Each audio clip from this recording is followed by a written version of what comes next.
I didn't skip out on the booze tonight. It's Romania Black. We're on episode 27 of Revolutionary Girl Utena, and last week was pretty crazy. They put their hands on Sweet Mickey and made him get into a car. He did not want to go party with Barbie, and he was forced into that car, and I am not happy about it. And there's people like questioning their memories, and that's basically how I feel about this series right now. Last episode, I was expecting the very worst for episode 26, because I thought, okay, well, this is the end of Act 2. The very worst is going to happen. And last week was rough, but it wasn't the worst. So there's always this week. But yeah, so anyway, I don't know what to expect this episode because I didn't watch the preview, obviously, so I have no clue what's coming.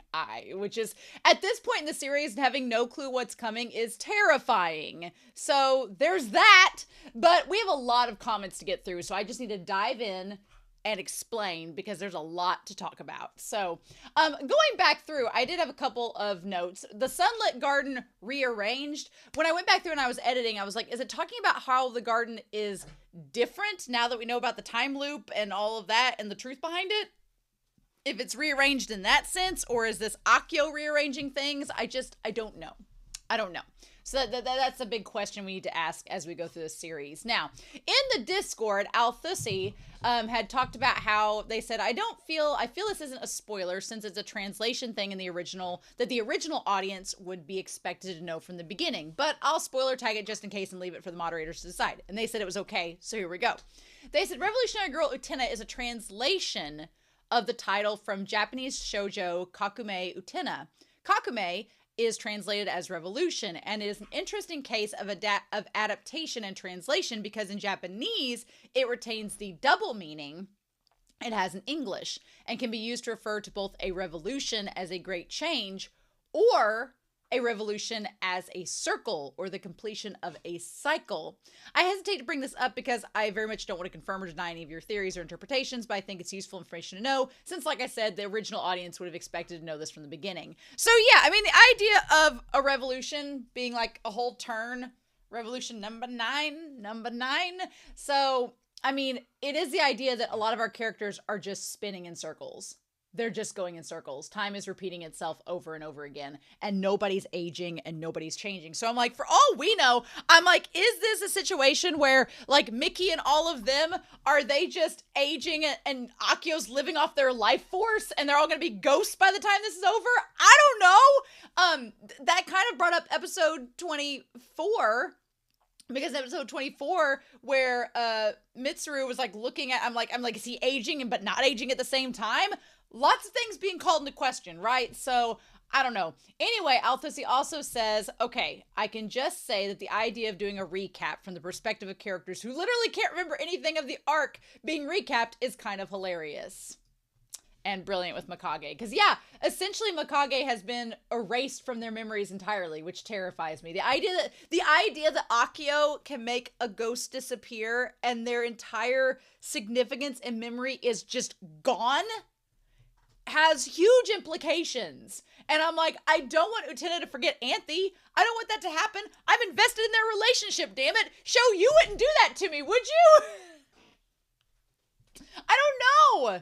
Anyway, this show is making me stressed, I tell you.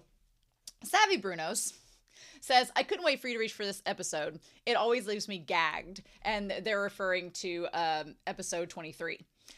Everyone is low-key forgetting and everyone forgetting was low-key foreshadowed because when the duelist with Black Roses lost, they'd forget all the events that led them to duel Utena.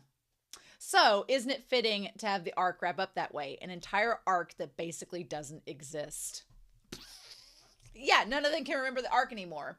And Savvy Brunos is right. It was all foreshadowed, and that is insane to me. So, Bernard Black says, this is for several episodes back, Ikuhara is not just a lynch and a Twin Peaks fan, he is hugely influenced by the surreal director Shuji Terayama, who came from the avant-garde theater scene in Japan. A lot of imagery like the butterflies or the pointing fingers and also the general pastel aesthetic is a lot like his movies. Just Google his name, go to images, and you'll see what I mean. So I would have to look up Shuji Terayama, but I don't want to get too crazy because I'm afraid of spoilers. But that is cool to see the influence on the screen from these creators. It definitely, I love Twin Peaks. I love surrealist shit. I'm all for it. It drives me insane in the best way possible. And that's how this show is doing. So I'm like, yes, please. And I thought Neon Genesis was avant-garde. It's like a damn storybook compared to this. So anyway, T7 Caro, as far as episode 7, this way back in episode 7, 20 episodes ago, left this comment. And the mod said it was okay to read. So says, Anthe actually gives me manipulative vibes. Maybe it's just my brain not processing someone who has little to none identity, but I really think she knows exactly what she wants and how to get stuff out of situations. Utena said it's wrong to invade Anthe's privacy, and Anthe took that phrase and applied it in a way that allowed her to stop the diary exchange with the excuse of it being an order. Then there were other times where she seemed like she wanted to irritate other characters on purpose, while faking being naive and good, like when she offered the rose to Jury. I don't know, maybe not, but what would her purpose for creating a facade be? Well, I wondered that too, because back when she gave the rose to Jury, I'm like, why is Anthe doing this? And then the whole thing with Kane, I was like, why is she being this way? And now it makes sense. The purpose behind the facade is because Akio is telling her to do these things. Now, is she going along with it because she wants to, or solely because Akio is commanding her to? That is the question. Maybe her and Akio were originally working together, like with the whole Mikage thing. And then it could be that Anthe has been working with Akio this whole time out of want and out of desire, but as she's gone on to meet Utena and love her more and more, she's slowly realized she doesn't like Akio and she really doesn't like what she's doing and she has other options. So that's just my take on it, but the show is likely to tell us something very different. And if that's not the case, they say, I hope for a great backstory and development for Anthe. Yeah, me too. Anthe and Akio, I feel like, are going to be the last ones to get developed along with the prince. But kudos to you for figuring out very early how manipulative Anthe was. There were like inklings where I was like, what she's doing doesn't sit right with me, but I didn't know what to do with it. And now it's like, oh, no, there's reasons. So anyway, Simon 1033 says, quote, if the rings are given to those who are trying to find eternity, then why give it to young Utena? End quote. Every time Romania said it, I was waiting for her to put 2 and 2 together and remember episode 9 with Utena laying in the coffin asking, why keep living if we're all gonna die? Yeah, so y'all just gotta give me time, okay? You gotta let me process it. I like to keep my ideas and options open until the series. I don't want to just, here's the thing. I've had a lot of people on my Discord server talk about certain reactors and they're like, oh, well, they get in this one theory and it's all wrong. And then they just focus on it and it's the wrong theory. And they just go down this rabbit hole and they get lost and they can't trace their way back. And that really has resonated with me. So I like to put my theories out there, what I think is going to happen and what I think is going on. But a lot of times I try to hold back a little bit and be maybe like keep my cards a little close to the vest because I'm like, I don't want to get too far into a theory and it be totally wrong and then be like, wow, I wasted everybody's time talking about something that isn't the case. So yeah, I guess technically Utena was seeking eternity and the prince, or Akio, and they gave her that reason to live or that eternity to chase. So my question now for the series is, will Utena be able to find her own will to live and not rely on the prince or the dream or what that eternity is? Because so far, everybody that seeked out the ring, they're seeking a form of eternity that Akio is promising them, like some kind of Faustian contract. But Utena, I'm hoping that she's able to find her own will to live and not have to rely upon Akio. We'll just have to wait and see.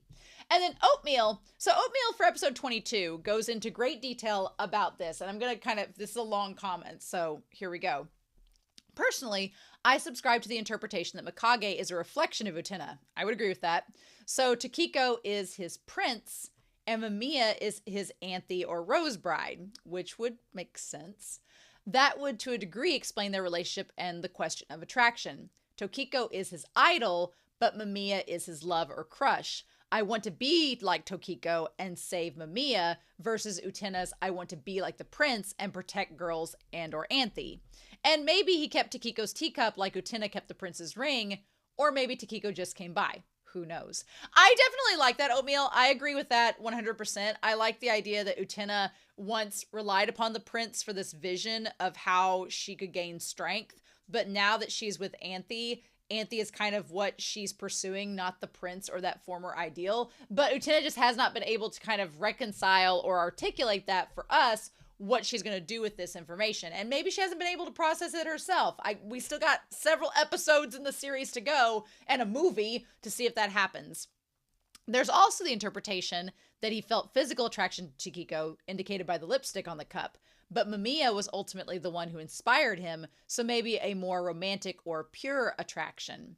Yeah, I feel like also it's kind of that heteronormativity where Mikage probably thinks, oh, I'm supposed to like the woman, but in reality, he likes Mamiya or the brother. And Utena is kind of like, well, because Utena has shown no attraction to really anybody. I mean, Toga, but Toga's so androgynous, anybody could be attracted to Toga. And Akio, but Akio's a big schmoozer. So maybe, you know, Anthe is the one she has the more pure and soulmate attraction to rather than just a physical attraction like to Akio or Toga or whatever. We can make those connections. So then Oatmeal says, having read Demian by Hermann Hesse, often referenced by the show, yes, I can see the connections to that as well. Mikage could be likened to Sinclair, the main character of the book who's also a genius or a special person, although their personalities are very different, and who becomes infatuated with his childhood friend Demian. So Mamiya is like Demian, again, different personalities, but equally unhinged. And Tokiko is Demian's mother, who acts as a mental and spiritual guide to Sinclair. Now, there are spoilers for the book, but I'm going to go ahead and read them, because I wanted to connect them here. It says, there's also a confusing attraction and stuff happening between these three characters. Although Sinclair admires and romantically pursues Demian's mom, the one who influences life the most and whom he ends up kissing is Demian. Interestingly, though, Demian and his mom are always nudging Sinclair towards independent thought, while Mikage gets manipulated by Akio after meeting Mamiya and Tokiko. I thought that was a cool twist. Again, I like that Utena is not, it's drawing reference from these stories, but not directly copying them. So I like that twist, right? That in Demian by Hesse, Mikage's character would be pursued to think independently, but here it's kind of the opposite, which is really interesting. Anyway, Oatmeal says the book itself relies on Jungian psychology, with Demian's character representing the shadow, the repressed unconscious side of the person. Demian's mother is the anima, the feminine aspects of a man that may or may not be suppressed due to societal norms versus anima in women. It's important to make peace with both and integrate them into one's personality. My very superficial understanding of Jungian psychology. Androgynous ideals are often portrayed in the book. Although this might not directly relate to Mikage, I thought it resonates with the themes of repression and gender in the show in general. Great book, by the way, recommend reading. I'm definitely putting Demian on my list to read. Thank you, Oatmeal, for giving me that. I'm definitely adding it to it. But yeah, I think so too. With the shows talk about gender and the themes of repression and memory and societal expectations and going with the flow versus going against the flow, I absolutely think that that's so interesting. And describing Anthe as a shadow is so good because that's literally what she is the whole time. But she's also influencing so many of the things happening behind the scenes of this story. It's kind of insane. So thank you, Oatmeal. Santiago also said in terms of references, every time you mention a musical in these reactions, I remember how much Utena reminds me of Sondheim's Into the Woods. The theatricality of it all, the fairy tale references, the metatextual aspects, even the bizarre familial relationships. I cannot remember if you already drew this comparison, but it's one that always comes to my mind. Yeah, I have seen Into the Woods. It's not my favorite musical, but I like it. But yeah, it's definitely like play within a play, the theatricality of it. I can definitely see the connections to Utena. And it's a very complex story, which so is Utena. So thank you, Santiago. I don't want to read too much into it because I want to see if anything steps out, but very curious. And then finally, I know this has been a long one. Oliver Jajado says, when you look back at this whole arc, unlike Soji, we've never actually seen Mamiya come out of the basement and interact with any other character apart from Mikage. So in hindsight, maybe one could have seen coming that there was something fishy going on. Which is true. Yeah, we never saw him come out. And I talked about that in the discussion. Playing two different characters, it's no wonder Anthony is tired. This is what got me. We did have this foreshadowing of Anthony being sleepy back in the Keiko and Toga episode, but back then, Utena explained it with Choo-Choo keeping her awake. So she's been at this for a while, and this show is so bizarre, and I love the fact that there's so much replay value in it, because I'm sure if I go back after the movie is over and rewatch this, it's going to be like, oh my God, that was right there in front of us this entire time. So yeah, and again, talking about unreliable narrators, Utena gives the excuse of, well, this is just happening. And you're like, okay, when that's not the case at all. Oh my God. So Oliver says, as you can imagine, Ikuhar's commentary this week is pretty long. And that's with me having to cut out a few spoiler parts. Thank you for cutting out the spoiler parts. I really appreciate that. After it's over, I would like to go back and read them. But with that being said, the mod said this was okay to read. So episode 23, the qualifications of a duelist. The climactic duel scene. I agonized over the dialogue between Mikage and Utena and over Akio's dialogue in the last scene. I edited it over and over right up until the 11th hour just before recording began. The last scene, the original plan was for it to be Tokiko on the phone with Akio. Why, hello, Tokiko. Have you thought about what I said? That's right, about Professor Nomura. He was lying to himself, clinging to his past with you. It was all an illusion that Mikage had created for his own sake. Yes, that dream that he let 100 boys die seems to be another lie that he told himself to keep himself in the past. It's just magic, isn't it? Why do you suppose so many people believed a false rumor like that? Perhaps they wanted to believe that miraculous power dwells within friends. So that whole thing about the 100 boys and the duelist was a lie? It was just part of getting... So the black duelist rings, essentially, it's not... The black rose is tied to the duelist rings. So that all was a lie, and Akio used it to gain control over the duelists. Oh my God. What? What? No! What? But then there's the idea that maybe they wanted to believe that their friends got miraculous powers. Well, that goes back to Wakaba and her wanting to be special and Mikage. Oh my God. The illusion that Mikage wanted to see were the Black Rose duelist people his illusion resonated with. It's all just, what is reality? Is this real life? Oh my God. While you cling to your memories, time stops. I love that line. While you cling to your memories, time stops. Perhaps that was the eternity he found. Though, yes, good idea. If you'll come fetch him, I imagined he'll be released from those memories. Tokiko symbolizes the lost real time, and she said she would come from Mikage. The time had finally come for him to be released from the illusion of lost time, but was that really all right? I thought it over. And here I'm assuming the ellipses are where you've cut something out. Damn it. Although, yeah, we saw Tokiko earlier in the episode, so maybe they made, in the episode before, so maybe they made the decision just to show her there to give us the tip. But Mikage's fate, shouldn't it be crueler? Don't say that, show! Don't say shouldn't it be crueler! Ikuhara, I don't like that reasoning! No! Don't make it crueler! No, not angstier! Please stop! I tried making the person on the other end of the phone line Mikage himself. The path you must take is no longer prepared for you. Now graduate from this place. I will admit, based on the conversation that he originally wanted to do and what they ended up doing in the episode, the lines in the episode are so much more jarring and haunting. I'm glad they chose the second draft, but oh my God, the idea that this is all just fake. Those who reject that place are conversely rejected by it as well. So this is the nature of the system. The moment you reject them, you are forced to realize that they're the very ground you're standing on. Oh my God. So Mikage noticed the trick behind the system, and he hurriedly attempted to revise it. But the adults who created the system just said, let's not, and unilaterally brought the curtain down. The system of illusion was finished. Mikage could no longer exist there. That's why he disappeared from the memories of those who interacted with him. And then there was something else cut out, possibly for spoilers. Oh my God.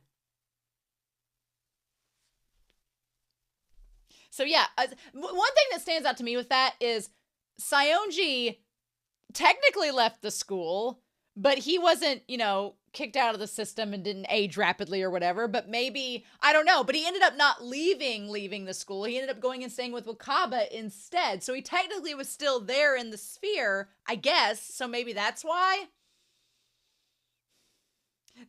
This is giving me Hotel California creepiness, because is this suggesting, like, if Utena and them try to leave the school, then the walls are gonna, is that the staircase crumbling? Everything is gonna, the lies are gonna be revealed and they're all gonna turn into ghosts? I don't even know.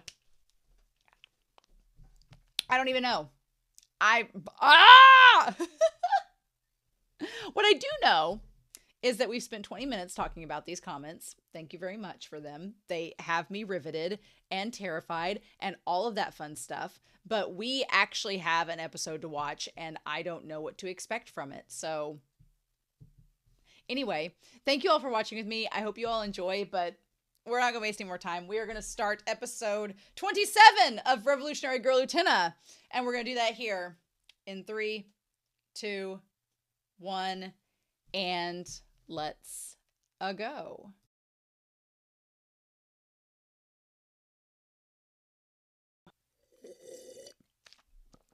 Well, this was interesting. So, Anatomy episode. Okay. All right. It feels too early for an Anatomy episode. We just had an Anatomy episode 3 episodes ago. Usually, Nanami episodes are like the recap episodes before. But here's my dilemma. And y'all, this is why the series is making me scared, because usually the Nanami episodes are recap-ish episodes, which this one was not a recap. This was a standalone thing. Or they are episodes that happen right before shit goes down. And shit went down in episode 25. So why would we not think shit's gonna go down? Shit's gonna go down next episode.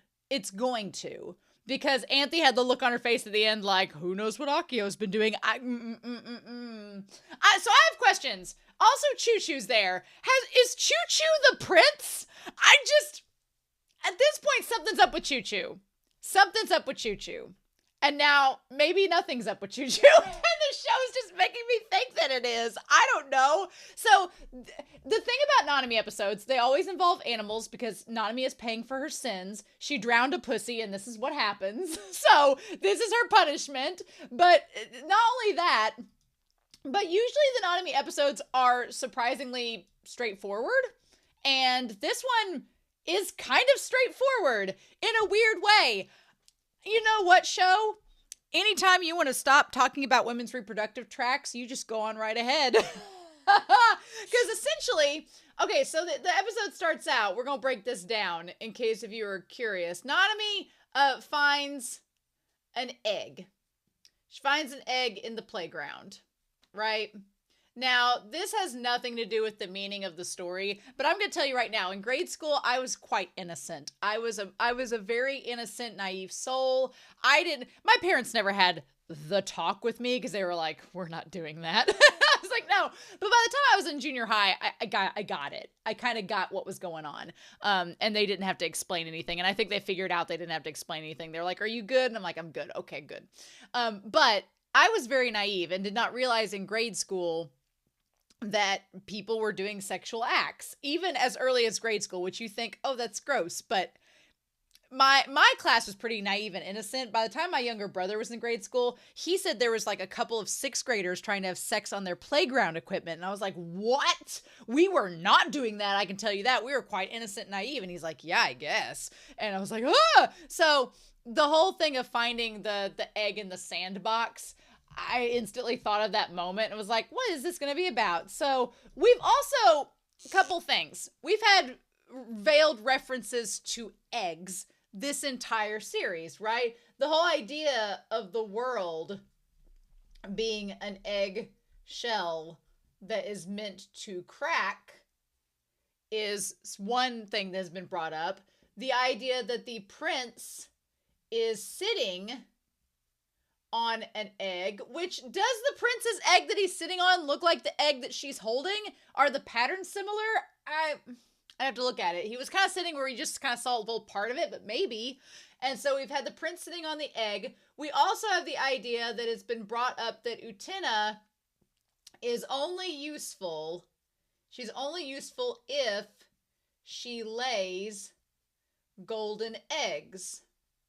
And now that that does not seem to be the case, Akio's like, she's got to go. Whatever that means. So it's clearly a veiled reference to the idea. There's been a lot of talk about evolution in this series. There's been a lot of talk about reproduction in this series. And there's been a lot of talk about societal norms and the idea of an order. There's a lot of kind of blatant misogyny that's in this as well, but we'll get into that. But there's been a talk about societal norms, order, heteronormativity, and the idea is brought up in this episode of reincarnation and the role of parents. So that's all brought up in this episode, which we're going to go back and talk about that with Anthony and bring up Miki and the sister from last episode and all that, Kozu. We're going to bring them up in a little bit. But anyway, on this playground, which by the way, the jungle gym on the playground is shaped as an egg as well. So then this character that just says Nanami comes up. And I don't know who that person is meant to be. They say Nanami, so I curious their last name though. Because at first I was like, is this their father? Because I mean, it doesn't seem like it's Toga because their hair's too short. So I'm like, is it the father saying Nanami because that's her first name? And that's without using the honorifics, that would be what a parent would say. And they're like, oh, it's nothing. So she wakes up, looks down, and realizes that there is an egg in her bed. Now, is the egg the same one that the prince is sitting on? Could be. Similarly, we don't know. But anyway, she wakes up, and in Nanami's bed is an egg. Now, at the end of the episode, the egg is broken. The shell is broken. So one could assume that it is a veiled reference to Nanami's period. To Nanami's period happening.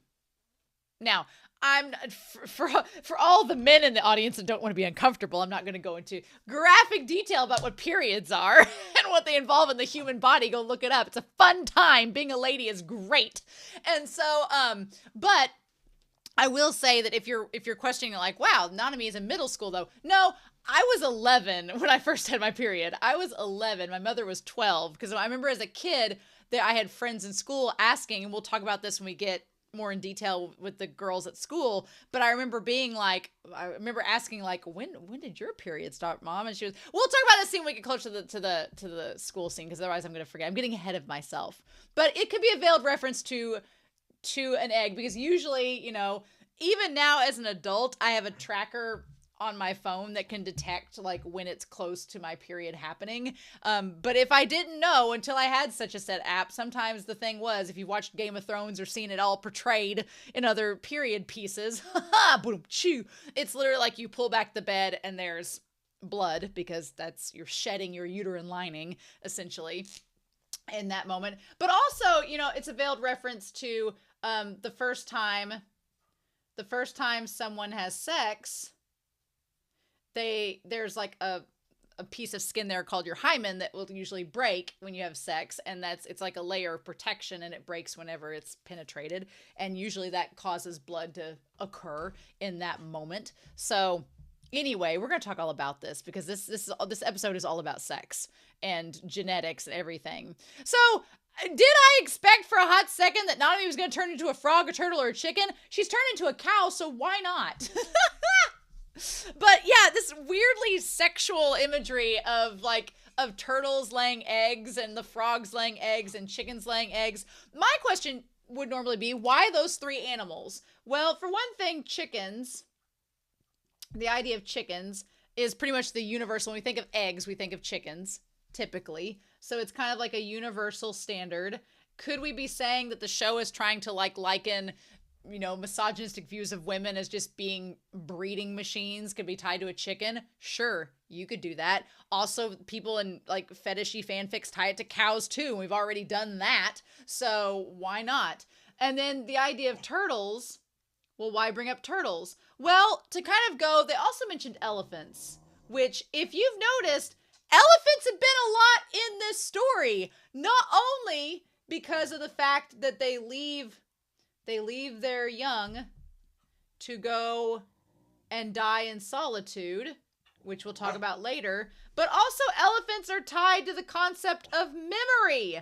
The phrase an elephant never forgets. Well, everybody in this series is forgetting shit a lot. So the fact that elephants show up constantly just seems like it's just imagery that's teasing us. Why show an elephant? Because it's tied to memory, and that's what's a big fundamental theme in this story. And my dog wants me to throw his ball, so whatever. But turtles, why bring them up? Well, the idea is that they lay their eggs, and then their offspring have to basically fend for themselves. The mama turtle, she lays her eggs and then she leaves and abandons the eggs, and the eggs have to basically hatch and hope that they survive. Well, if you've noticed in this series, have you noticed a lot of parents around? Me neither, because they're not there. It's like the kids have been left in Akio's little magic playland to fend for themselves. And maybe that's a veiled reference to the turtle leaving them behind.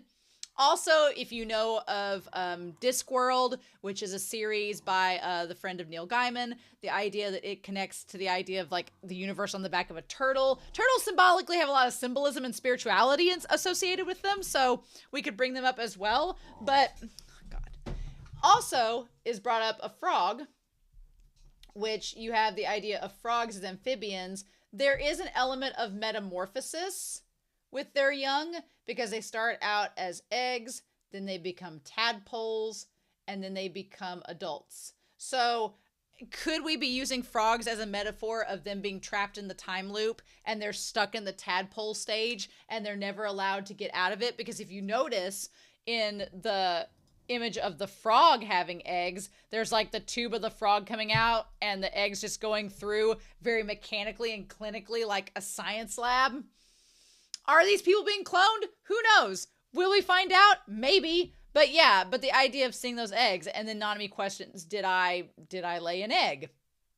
Also, if you want to talk about this entire series has had the duelist songs going back to like the Jurassic and esoteric eras and everything. Chickens and birds are likened to be like the evolution of dinosaurs. So we've had a lot of dinosaurs and Cretaceous periods mentioned in the duelist songs. So maybe that's why chickens are included too. But yeah, so then you have in this also the turtles are crying. The chicken is squawking, the turtle is crying because it's left its young to fend for itself, and the frog seems none the wiser, it doesn't care. And so NANAMI'S like, well, I can't become any of those, and girls don't lay eggs, so what do we do about that? So this episode's called NANAMI'S Eggs, and obviously the first words out of Mitsuru's mouths are today's third period phys ed class is a girls-only health ed course. The idea that this is a girls-only health ed class is, I think, all the more akin to the idea that this is going to be about women's sexual reproduction and women's health in this episode, which kudos for having an episode, about that. Now, then he says there's going to be a sandwich in the courtyard, and she's like, stay calm, NANAMI. You've never heard of anything about people laying eggs. There must be someone scheming to ruin me. I love the dramatic piano solo every time she thinks that people are trying to ruin her. And it's all like in this blue tone sepia. And she's like, no. And they're like, you laid an egg. It's like, really? Would you make fun of her for that? She's like an alien or something. Now, she gets likened to being an alien throughout this entire episode. And then at the end, we see a giant egg that seemingly becomes an alien monster. But we'll talk about that when we get to it. And honestly, yeah, the concept of having a period is a pretty foreign alien concept. When you're young and in middle school and your body's starting to change, it does make you feel weird, and it makes you feel almost like you're not human anymore. And so the idea of puberty and growing up can be kind of represented in that. And this show playing with the idea of people's bodies kind of getting stuck in this alien phase is pretty crazy. Like, it would drive someone nuts, right? To stay stuck in that spot. But yeah, she's afraid. Of course, this also couples with the fact that Nanami doesn't want to be singled out. She doesn't want to be ostracized, or she wants to be the popular girl that's never, the one that's left out or made fun of. So it shows her behind the bars along with the frog, the turtle, and the chicken, which I think they were just like, let's just illustrate these all over again in the episode. So then we have Utena come up playing soccer, and damn, am I happy for my Blue Lock knowledge. I've been watching Blue Lock the last year, and in that series, playing soccer, I do know that the number 10 on the soccer jerseys, as I've learned from the series, is basically reserved for the ace, or like one of the best players. Although they do say number 11 has protagonist vibes, number 10 is like the ace. So Utena having the ace jersey, awesome. Love it. She ain't no goalie. She ain't guarding no net. She's a striker, damn it. She's moving forward, damn it. Like a sperm to an egg. But anyway, I love the soccer jerseys. The fit looks good on Utena. Good for her. But here's something that's really funny, is the idea that Utena, who we could argue, is Utena trans mask? I don't think Utena has confirmed that or believes that at this point. But Utena seems very separated. She seems separated from the egg debate and seems quote unquote oblivious about it. She doesn't quite understand it, which I think there is a difference in this between if you view Utena as, presenting as male, then she wouldn't know anything about the egg conversation. But you're going to compare that later on to Juri, or Yuri's case, and Juri has a little bit of a different perspective, but we're not quite there yet. So yeah, Nanami's like, I don't want to tell Utena about my egg because then she'll just judge me. And she goes on this tangent about them thinking that she's an alien and she's stuck behind bars with the turtle and the frog and the chicken, right? And so Mitsuru is like, are you okay? You've been acting odd. And they're like, well, she doesn't feel like she has a fever, but her temperature's going up. And obviously, it's like, is Nanami embarrassed in that moment about the whole egg thing? Is Nanami having a sexual crisis? I don't know. We don't exactly know. And she's like, a she-he like you could never understand. And Utena's like, she-he? She's like, I thought this was a unisex jersey. So then she takes the egg to be looked at by Miki. And he says, it doesn't seem like it's from a bird or a reptile. And it's been freshly laid. And it's like, where'd you get the egg? And Nanami doesn't want to admit it. But that's when she's like, well, hypothetically, what if the egg was laid by a girl? And when she crawled over to Miki, I honestly thought for a second, I'm like, is she going to turn into a frog?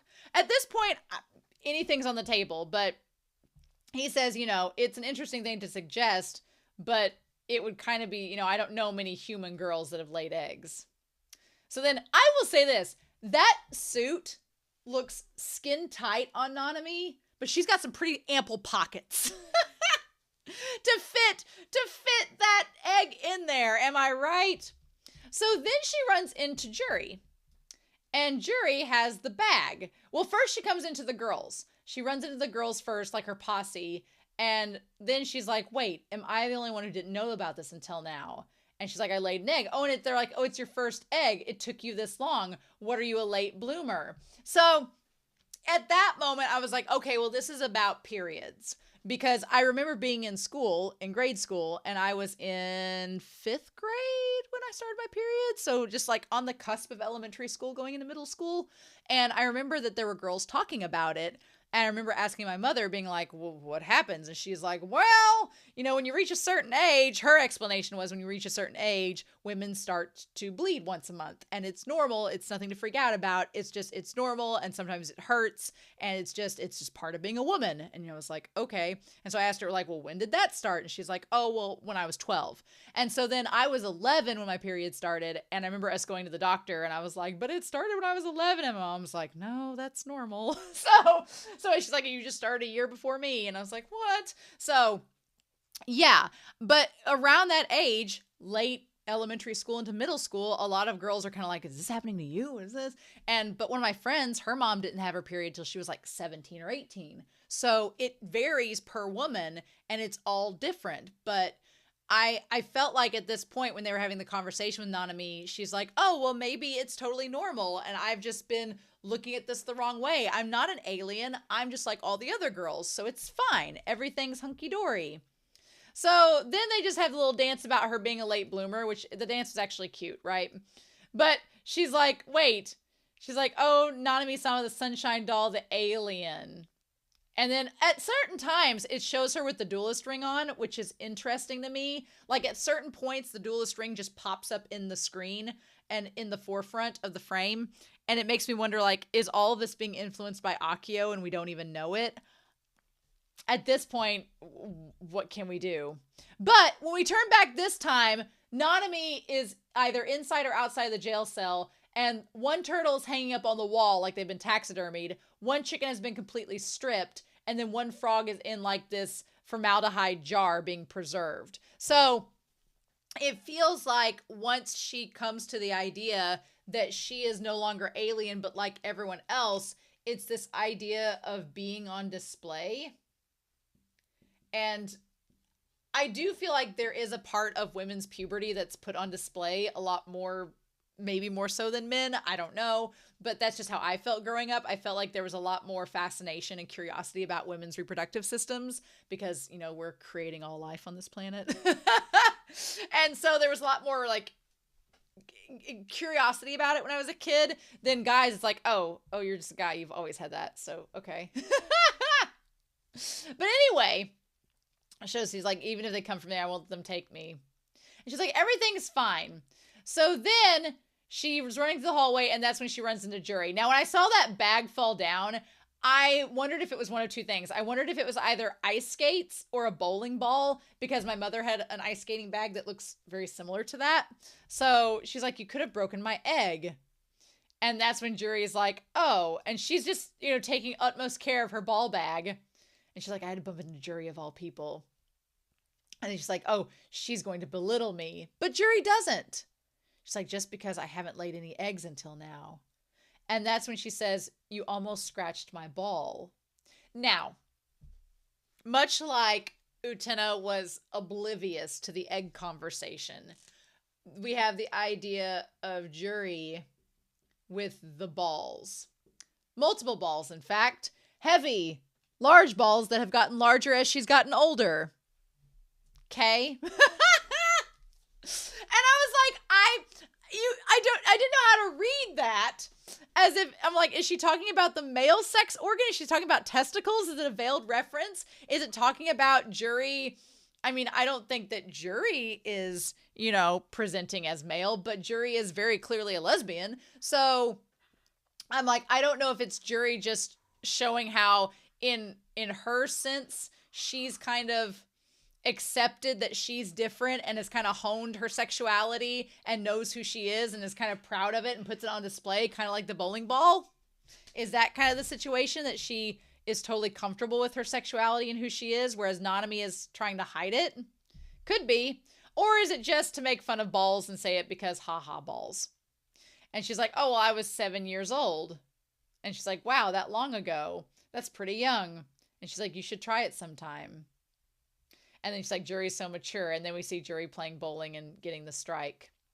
And looking elegant doing so. I want a spinoff of just Juri in a bowling anime. Can we get that? Can we get Saionji in that anime too? We're going to talk about him in a little bit, because that was the biggest surprise of the episode. But yeah, she's like, strike. Juri's just amazing. Juri has the full self-confidence in this episode of a woman secure in her sexuality.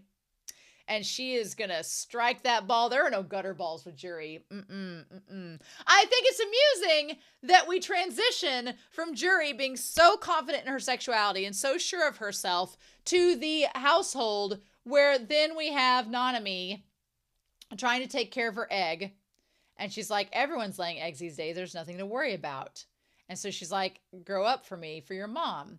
Which to me, at that point, it seemed the idea that Nanami had decided that everyone's having their periods, everyone's growing up to be, you know, a mature woman that potentially could have a child. So she wants to grow up and she's guarding that right to have a child. Which, yeah, and I would agree. I don't personally ascribe to have children now, but when I was younger and around NANAMI'S age in this series, I mean, we made collages where we like had our dream home and like what our dream kids would look like, and I had like 2 daughters and a son and like all this, and we made up names for them and stuff. Even before you know what the reproductive process is, you kind of do have these envisionments of like, oh, well, I'll be a mom or that or whatever, before you even realize what that is like. And even maybe before you figure out your sexuality and everything, you do have, like, I feel women have kind of maybe an instinctual, you know, biological thing of, oh yeah, sure, have a kid. And then when you get older and you think for yourself, you decide whether or not you really want to go through with that. But still, I feel like that's kind of the case with NANAMI here. So then she goes back to school, she's looking after that egg, and then we have a song! We have a song, Hello to You, Little Babe! What's interesting is the song before, the Don Dona song, was all about a mom leaving behind her calf. And here we have talks about reincarnation and leaving children behind and what that entails, and I feel like that's all connected. So here, the song is Hello to You, Little Babe, and to your smile. And the lyrics are from there saying, hello to you, little babe, and then, and to your cries. So like the mom being there for both the good times and the bad times with her child, maybe. What little hands you have, what round eyes you have. I love the shot where she had the turban on while she's bathing and the little eggs perched on top of the turban, which is super cute. What round eyes you have. And then it says, how very nice to meet you. So yeah, it's just a simple little song, I'm your mother. So it's just kind of like a song about maternal instincts and, you know, being there for your child and all of that. You know, just simple stuff, straightforward stuff in this episode. So then Nanami's caring for this little egg when Mitsuru comes up and he's like, are you okay? And she's like, I'm taking good care of it. And he's like, you know, tell me if something's troubling you and I'd do anything for you. And I was actually surprised that Nanami stood up and kind of called Mitsuru out, because he's like, oh, I'll do anything for you. And she's like, oh, will you jump off a building? Will you fly? Can you run faster than a train? Well, then don't say you can do everything for me. I feel like there was something in that we should pay attention to, where she's talking about like, don't make promises that you can't keep. Don't say you'll do anything when you can't. That it felt like a conversation to me that would happen for Utena. That Utena will be like, oh, Anthe, I'll protect you from anything. And Anthe's like, can you protect me from anything? So I feel like even though this conversation was directed to Mitsuru from Nanami, it's a conversation that might work its way back around in the realm of Utena and Anthe. That's just my thoughts. Also, this tree in the middle of Mitsuru and Nanami too. I don't know what we're going to do with it, but then immediately afterwards, Utena's like, something's wrong with Nanami. And that's when Mitsuru's like, it feels like she's been really irritable and kind of pale. And I'm worried about her. Which, you know, irritable, kind of pale. I was like, oh, like PMS, right? Like you're about to have your period. And Utena's like, well, maybe she got maternity blues. Again, like maternity blues, maybe she laid an egg. And she's like, sounds like she laid an egg. And that's when Anthe picks up her chicken saying, my pet Nanami gets like that after she lays eggs too. Why are all of Anthe's animals named Nanami? Why is that? I feel like Anthony's doing that to just be a stooge. Maybe also there are purple roses behind her. Are those even possible? But yeah, she's like, oh, it's just my pet chicken. I'm like, But they're like, I wonder who the father of the chicken is. So here's the thing. Before you get into saying that Toga's the father or that Akio's the father or whatever, here's something to make note of, especially with chickens. Chickens can lay eggs all the time once they reach a certain age, and there does not have to be a father. Now, when you have those eggs and there's no father, there's no rooster involved, there's no fertilization, which means the eggs won't hatch into chicks. They're just duds. That's literally all they are. And when you have your period, your body is shedding its uterine lining, and essentially any eggs that are, you know, after ovulation stuff, if you aren't pregnant, you just cycle those out. And yeah, so you're basically just disposing any viable or non-viable eggs from your system. So yeah, basically. So essentially, if you're not, having kids, then you're just getting rid of all them eggs. Basically, when you have your period, which is what this is a veiled reference to. So then we have this conversation with Toga. Toga and Akio, are they our homophobic antagonists? I think they are, because she's like, oh, I'm doing everything I can for the sake of our bright and shining future. And she's talking about the egg. And he's like, our future. And she's like, oh, big brother, boys or girls, which do you prefer? And what she's asking is, would you want this egg to be a boy or a girl? If I hatch this egg, do you want the child to be a boy or a girl? Now, Toga says, well, isn't it obvious? Girls, of course. Says the man that was in bed with another man with his pants down 2 episodes ago. Huh, sure, Jan. Yeah, okay. Yeah, he's like, is it not obvious? I'm like, well, with you, is it not? And he says, girls, of course. And she's like, oh, good, so do I. And that's when we see these birds fly off. Like, one bird flies off when he says girls. And then 3 birds fly off when she says, that she prefers girls as well. Like she would want a daughter. Now, Toga does not interpret what she said as having the egg be a girl. And notice the framing immediately changes to 3 doorways. The same kind of cryptic framing that we've seen in the Dick Tower and everywhere else. And notice that the door frames around them are, kind of phallic shaped in themselves. I'm just saying they are. So then he's like, oh, and notice on the table even, there's him standing between 2 spherical devices looking like cock and balls. It's right there in front of us. And the candelabra even has a phallic shape to it as well. I'm just saying, these are all, he's like, you prefer girls? And then she's like, yes. And he's like, now listen, Nanami. Here's my thing. I don't think Nanami has decided her sexuality, which is fine. She's a kid. You don't have to have figured out completely what you are by the time you're 12. You don't have to. Sometimes it may take until you're in your 30s before you figure out your sexuality, and that's fine. But then Toga decides to have a conversation with Nanami, and he talks about God created men and women. And because they form the best possible combination. No matter, and so he goes saying, biologically, men and women are fit together because of reproduction, obviously. But he's saying, that it's a God thing. That what's interesting is that he says that it's something that's divine, that heteronormativity and being heterosexual is a godly thing. And says no matter how psychologically fulfilled you may feel, going against God's design. So then he talks about the idea of going against God, and no matter how it psychologically fulfills you. Says the man who's been possibly giving Roadhead the last 3 episodes. And so Nanami's like, what are you talking about? She's like, I don't know where we're going. She's like, you're the only one for me. So she talks about being like, does God say anything about you loving your brother? So she's like, no, you're the only guy for me. And then we see the balloon. And it feels like the balloon is like Airhead. Like just, you missed the whole conversation. Just, because then Nanami's like, but you just said you prefer girls. And she's like, that's not what I meant. And then she said, well, what would you think of a girl who lays eggs? Like, what do you think of that? And he goes, Nanami, and he turns his back to her. Do you know why we've been able to share a happy life?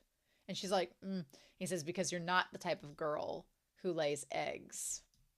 Now, is that suggesting that she's not promiscuous? And that's why everything's been going fine? I interpret it as, he's like, we've been able to do okay because you're not the type of girl that gets with other girls, is what I assume he's saying. Because when they talked about Utena being useful if she lays golden eggs, then, is Is Toga saying that Nanami has been able to not be targeted because she's not like Utena and she doesn't lay eggs, and Utena's the one that we have to worry about? Or that she's not the one leaving behind genetic material? He's like, I pity the family of a girl who would betray them so. So I feel like betraying, like, is it also talking about like masturbation?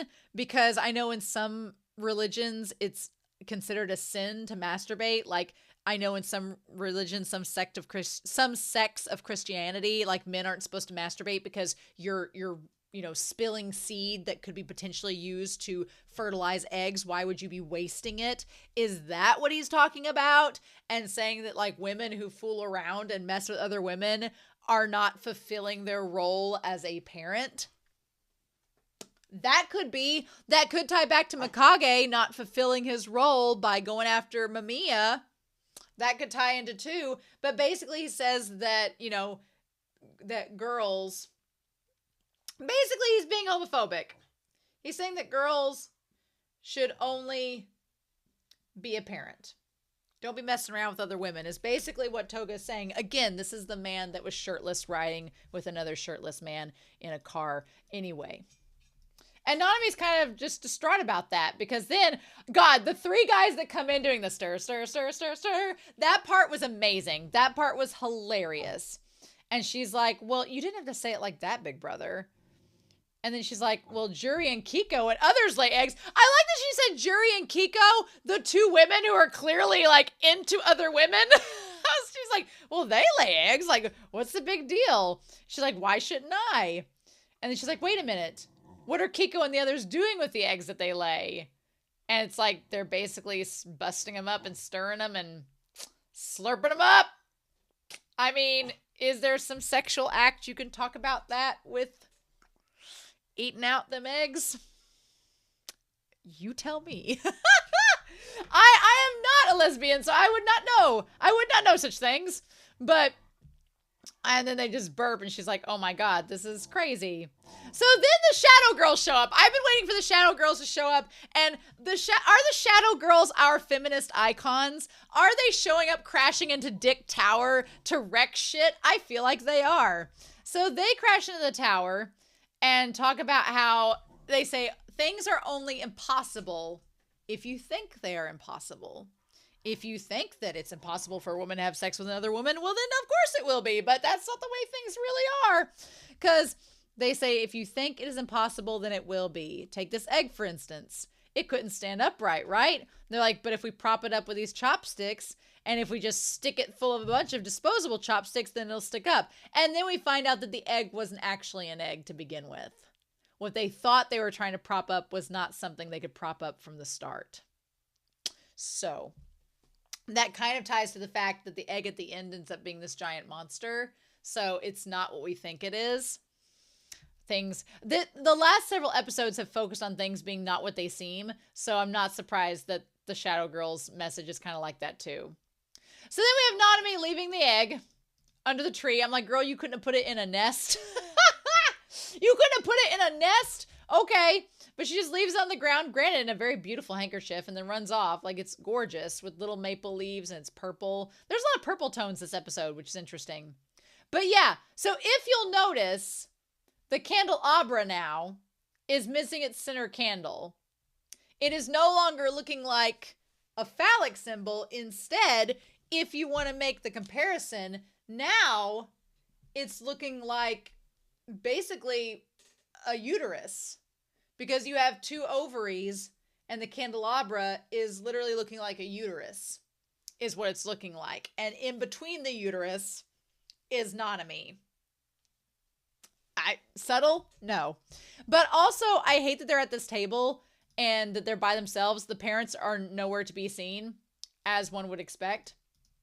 But behind Toga is a picture of a bunch of roses, right? And then the kind of phallic-shaped lights behind him. I was waiting for him to be eating an omelet, but he really isn't.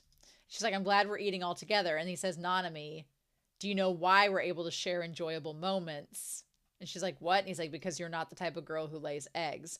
To me, that the show is saying that you can only live a normal life within society if you are adhering to heteronormative societal norms, which if you know anyone that is part of the LGBTQA plus community, or if you are part of that community, then you know full and well that when you don't ascribe to those societal standards, you are kind of the one that sticks out and are very easy to scapegoat, being like, well, this is why we can't have nice things. And that's wrong and it's horrible, but it happens to so many people. And so what Toga is saying to Nanami is like, if you don't go along with the societal flow and you don't do your job as a woman and you don't do things the heteronormative way, then you aren't going to be accessible to the stuff that we have here, which is really, really, really classy coming from a guy that's done the stuff that Toga's done. Not only being a womanizer, but also messing around with Akio. So it just, the double standard on display feels like it's very intentional to show what women can get away with and what they can't in society, when the guy telling them what they can and can't get away with is being a rightful trollop. So I thought that was really interesting. And poor Nanami, she's like, well, sure, big brother, naturally. But then, of course, she tosses and turns. She's like, this isn't the right thing. I need to go back and get the egg. She's like, I just can't do it. So she runs back to get the egg, and of course it's gone. And then the best surprise of the episode happens. We turn over, and who's camping outside in the woods? Saionji. Saionji in his little tent with his skillet and his heart apron. Did he steal the apron from Wakaba's dorm? Probably. But here's the thing. Just the way everything about this scene is pointing to the fact, to me, in my personal opinion, that Saionji is gay and comfortable with that or oblivious to the fact that he's gay. One, the way that he stands with the legs crossed, which is a stereotypical feminine stance. The fact that he's wearing an apron, which is given a heteronormative, gender-associated, traditional role for a wife to wear. The fact that he's cooking, which is typically, stereotypically given to a woman as a job or duty. Like, all the things, we've seen Anthy cooking and all this, like, all the stuff that Saionji is doing in this scene is stereotypically given to a woman, and he seems totally comfortable with it, which I remember a few episodes back, some people were commenting about how with Anthy and Saionji, the idea that Saionji kind of relates to Anthy, and then it becomes this weird self-loathing thing of him wanting to be with the Rose Bride. So, but yeah, he's just there, frying an egg, cooking it on up, you know, and I love Nanami's face might be the thumbnail where she's like petrified. Might not work as a thumbnail, but still, she's like, what have you done? And he says, well, look, the moon looks lovely tonight, so I decided to camp out. Which usually the moon looking lovely is a sign of like love, which Saionji's been associated with some romantic things in this series. And so she's like, well, how could you? What are you doing? How could you eat an egg? And then Saionji blinks and goes, oh, well, eggs are normally a thing people eat. So, and there's coyotes like howling outside, so my dogs are going to freak out. But I think it's interesting that you have, oh, they're all crying. I don't know if you can hear that. All sorts of coyotes are howling outside my window like babies. Crazy. Anyway, so I feel like it's interesting that you have Toga being like, well, girls don't lay eggs. And then Saionji's over here being like, oh, well, eggs are pretty normal for people to eat. I don't see what the problem is. Now, Saionji says eggs are normal for people to eat, but it's not normal for a girl to lay eggs. He doesn't say that. So it almost seems like Saionji's like, oh, well, sex is something that happens to everyone. Periods happen to everyone. I don't know what you're having a big deal about it. And why are you making a fuss? And Nanami's like, okay. So she's like, you're a monster. I love that she calls him a monster. Like, Saionji, even in an extra episode, wearing a heart apron is the one that gets the brunt of all of everything. I love it. She's like, you big old brute. And then she punches him in the face. And I was like, dear God, poor Saionji. And gut punches him everything. And then she's like, give me back my egg. She's like, give it back. Now, here's the important thing to me, is that Saionji says there are limits to gluttony. If you want some eggs, just ask. And that's when she sees the egg that she's looking for. Now, to me, again, I think that's a sign that Saionji is gay, because even though he has, access to her eggs, he doesn't take any of them. Like, he doesn't take any of them. It's still there, which to me means that he wasn't interested in them from the start. He says, don't be a glutton. Like, you should just ask if you want something. So she takes the eggs and goes. And then he says, let me warn you, being acquainted with someone who'd throw a fit over one egg would be embarrassing. Which to me, you can interpret that in a number of different ways, but I kind of felt like in this moment, despite Saionji getting the shaft like 95% of this show, it almost felt like a feminist icon moment where he's like, anybody that's going to make a big deal about what you do with your eggs is pretty embarrassing. Like, to me, it felt like, man, if your brother's like being a total homophobe and telling you that your sexuality is the biggest societal problem, like, what a weirdo. Like, yeah, I was like, Saionji, did you just like stand up for her and her sexuality in this moment? Like, even though Nanami really hasn't declared it, it's been a misunderstanding. And he's like, I don't ever want you doing, and then she leaves. And he's like, well, just as boorish as her brother. Good on Saionji. I'm like, Saionji, even though I was shipping you and Toga at the beginning, Toga's a toxic bitch. Good on you, Saionji. Get away from him. Have your fried eggs. Go on. Get on it. I'm so proud of him. I'm glad you called Toga boorish. Good job. And then, of course, the egg is fried. And he's like, no, it burned. Poor Saionji. I feel for him. So, yeah. She has her egg, and she's like, I'll never let you go again. Now, before we find out what happens to her egg and the giant egg appearing, when we last see it, she has it. And so she's singing through the streets, and this song comes up that says, when you're in love. And then we see time comes to a halt. Really? You don't say. Time comes to a halt when you're in love.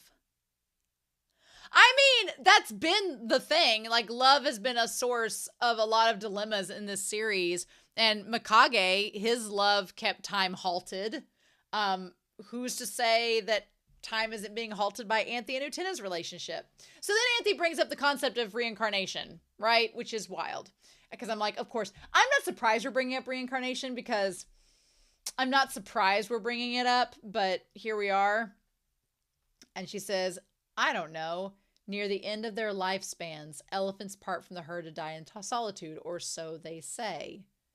And then I kind of always kind of prescribed to what Utena is saying. When we were kids and like an animal, like we'd have an old barn cat and it would like go off into the woods to die. And my brother and I were always like, oh, it just didn't want to be around people. It wanted to go off by itself to have its last moments.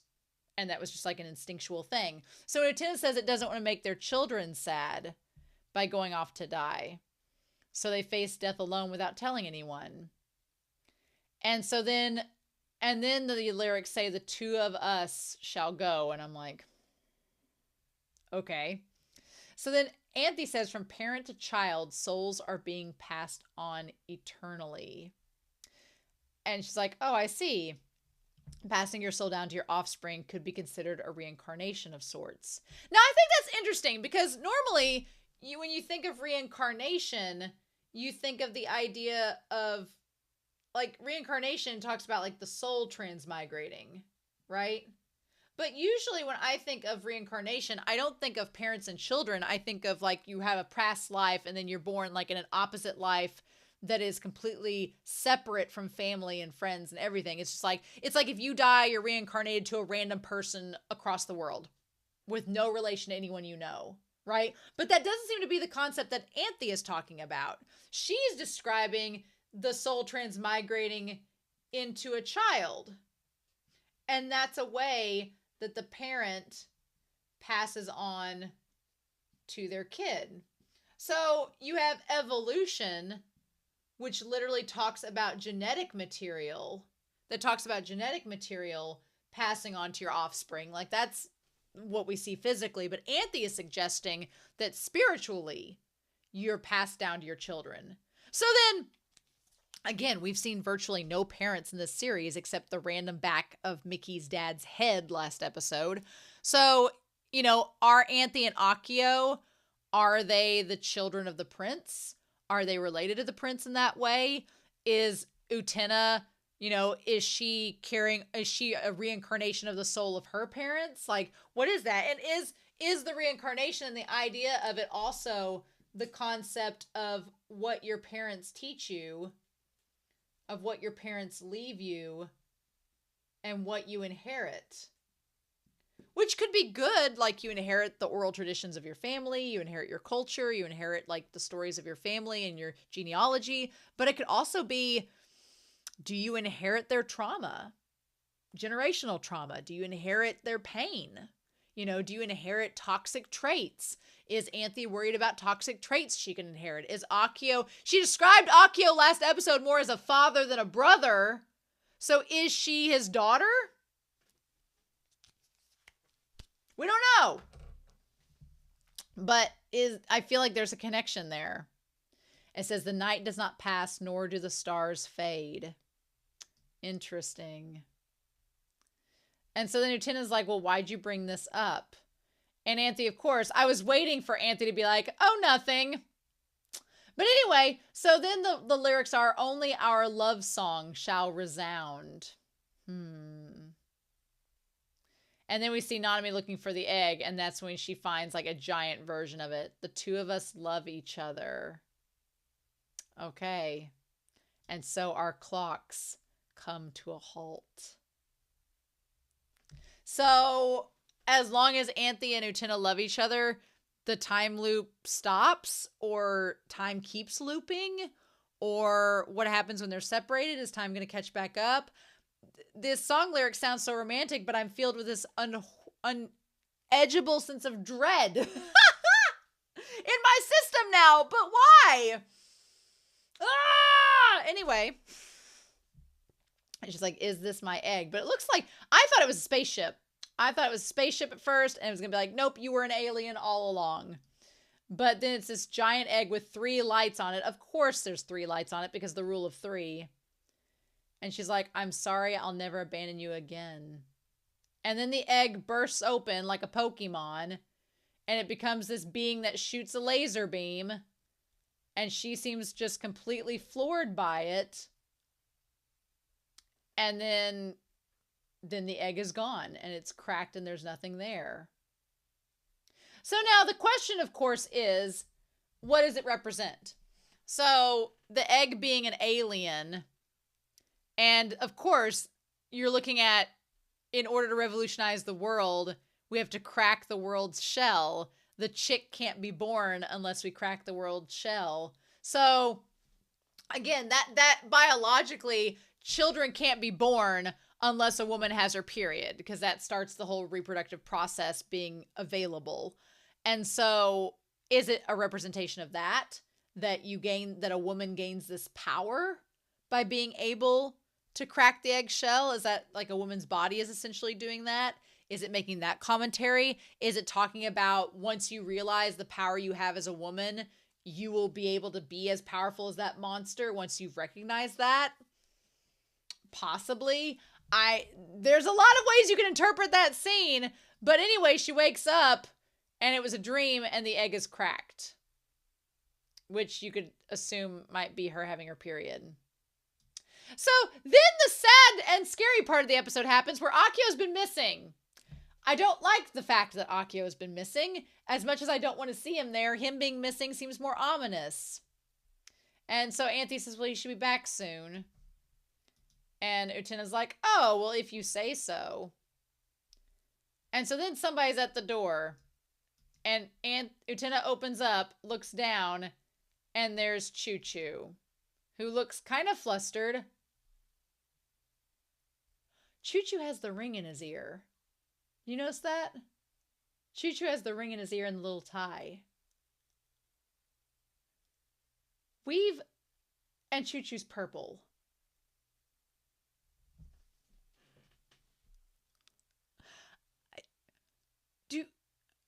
Choo Choo can't be Akio. There's no way. No, because Choo Choo can't be Akio, because when Choo Choo was with Utena, Anthe was with Akio in the Dick Tower. So they have been, we've seen them in 2 different places at the same time. So Choo Choo can't be Akio. Could Choo-Choo be the prince because he's got the little ring in his ear? Could that be the case? Is Choo-Choo the prince? Does Anthe... Has Choo-Choo always had the ring in his ear? I'm going to have to look this up. I'm going to have to go back to all the episodes and look at Choo-Choo and be like, has he always had the ring in his ear? Can Akio shapeshift into Choo-Choo?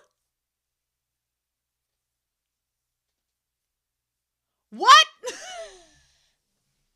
The prince, when he flew down, the prince, when he flew down to inhabit Utena, did not have the ring in his ear, but Akio's had the ring in his ear. And the tail, oh my god, the like tail coming out from behind him is kind of like a monkey's tail. Surely not. Akio is surely not Choo-Choo. No. No, no. Surely not. No, no, no, no, no. And then says, Choo-Choo, welcome back. No. There's no way. Because Anthe gets all solemn there. What the fudge show? There's no way. I thought it was just a coincidence all this time that Choo-Choo had the ring in his ear and the little tie like the student bodies and stuff, but no, I don't think Choo-Choo is Akio or the prince. No. Son of a bitch. Next episode! Okay. All right, so yes, this episode was all talking about periods, talking about women's reproduction, talking about men's weird obsession with women's reproduction, and they're like trying to covet it and monopolize it, and Saionji is somehow an unlikely feminist icon. And Juri's comfortable in her sexuality, and Nanami doesn't even know hers. She's just barely getting her period, y'all. She ain't figured that shit out yet. And now I'm wondering if Choo-Choo is Akio, so that's where we're at with this, but there was not enough booze in this coffee, so we're gonna have to increase that next round, because next week's episode 28, and the fact that Akio's been gone tells me that something's up, something's about to happen. I'm not going to watch the preview, so I'm just gonna have to see this episode very quickly. Very soon. But, anyway. I'm so excited, y'all. I hope you all are as well, but we'll just have to wait and see, won't we? Anyway, I hope you all have a wonderful week. Please stay safe, take care, and I'm excited to hear your comments down below. I'll see y'all next week with episode 28 of Revolutionary Girl Utena. Who knew a Nanami episode was going to be this crazy, right? Right? I'll see you next week.